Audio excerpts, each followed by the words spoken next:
Hello दोस्तों, स्वागत है आप सभी का आज के इस नए वीडियो में। सो फ्रेंड्स, आज के इस वीडियो में हम डिस्कस करने वाले हैं कक्षा 10 विज्ञान के एक मोस्ट इम्पॉर्टेंट प्रश्न और टॉपिक को कि यहाँ पे दिया गया है। पहले नोट को पढ़ लेते हैं, उसके बाद मैं आपको बता रहा हूँ कि इस वीडियो में मैं आप लोग को क्या बताने वाला हूँ। देखिए, दिया है कि इस वीडियो को देखने के बाद फोकस, दूरी तथा वक्रता त्रिज्या का डर आज से ही खत्म हो जाएगा। मतलब इस वीडियो को यदि आप पूरा देख लेंगे तो किसी वस्तु की फोकस दूरी जितनी है और वक्रता त्रिज्या कितनी होगी, इसका डर आपको बिल्कुल खत्म हो जाएगा। क्योंकि इस वीडियो में मैं पूरे एकदम शुरू से बताने वाला हूँ कि फोकस दूरी और वक्रता त्रिज्या के बीच क्या संबंध होता है और किस प्रकार से आप फोकस दूरी के द्वारा वक्रता त्रिज्या ज्ञात कर सकते हैं। देखिए, यहाँ पे एक रूल लिखा गया है कि F is equal to R by two या R is equal to 2F। मतलब यहाँ पे F का मतलब है फोकस दूरी और R का मतलब होता है रेडियस। मतलब कि इसे हम लोग बोलते हैं कि वक्रता त्रिज्या बोल सकते हैं। क्या बोल सकते हैं? वक्रता त्रिज्या बोलते हैं। तो देखिए, हमको यहाँ पे दो क्वेश्चन दिए गए हैं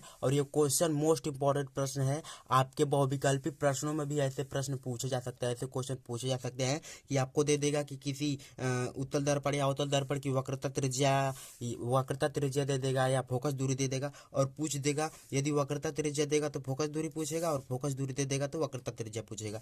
इसीलिए आप इस वीडियो को पूरा देखिए और आपको मैं इस वीडियो में वक्रता त्रिज्या और फोकस दूरी के बीच में जो भी संबंध है उसका डर आपको जड़ से खत्म करके दिखा दूंगा। जैसे यहाँ पे क्वेश्चन दिया गया है कि एक अवतल दर्पण की वक्रता त्रिज्या 20 सेंटीमीटर है, इसकी फोकस दूरी ज्ञात करनी है। यह आपके एग्जाम में MCQ में भी पूछा जा सकता है।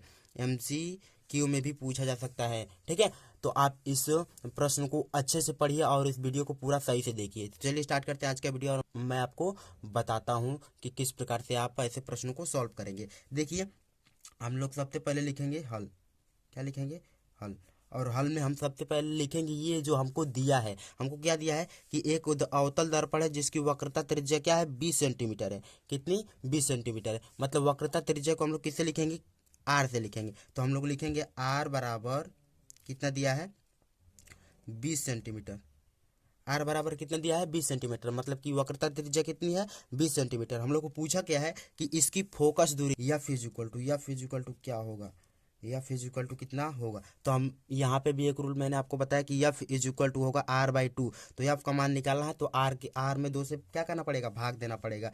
तो लिखेंगे कि एफ बराबर आर बटा 2। ये तो रूल है, इसे आप ब्रैकेट में बंद कर लीजिए और यहाँ पे लिखेंगे एफ बराबर 20/2। अब मैंने 20 क्यों लिया? क्योंकि देखिए यहाँ पे आर का मान कितना है दिया है? हम लोग को 20 दिया है, इसीलिए यहाँ पे हो जाएगा एफ बराबर 10 सेंटीमीटर। और यहीं पे बहुत से लोग गलती कर देते हैं। कुछ लोग तो इसी को लिख के छोड़ देते हैं कि 10 सेंटीमीटर आंसर होगा, लेकिन यहाँ पे बिल्कुल गलत हो जाएगा आपका आंसर। क्योंकि देखिए, हम लोग को दिया है कि अवतल दर्पण की वक्रता त्रिज्या, तो मैंने यहाँ पे लिखा है कि यदि अवतल दर्पण की वक्रता त्रिज्या पूछेगा तो क्या होगी? ऋणात्मक होगी। या फोकस दूरी पूछेगा तो ऋणात्मक होगी। वहीं उत्तल दर्पण की पूछेगा तो क्या होगा? धनात्मक होगा। इसीलिए क्या है, अवतल दर्पण है ना, तो लिखेंगे -10 सेंटीमीटर। ये हो जाएगा हम लोग का क्या? आंसर। समझ गए? तो इसका आंसर क्या होगा? -10 सेंटीमीटर, ठीक है। तो उसी तरह देखते हैं नेक्स्ट क्वेश्चन। ये मोस्ट इंपॉर्टेंट प्रश्न है। दिया है कि एक उत्तल दर्पण की फोकस दूरी 10 सेंटीमीटर है, इसकी वक्रता त्रिज्या ज्ञात कीजिए। क्या दिया हम लोग को? फोकस दूरी। मतलब कि एफ इज इक्वल टू दिया, हम लोग लिखेंगे सबसे पहले हल। और हल में लिखेंगे क्या कि एफ इज इक्वल टू दिया हम लोग को क्या? 10 सेंटीमीटर।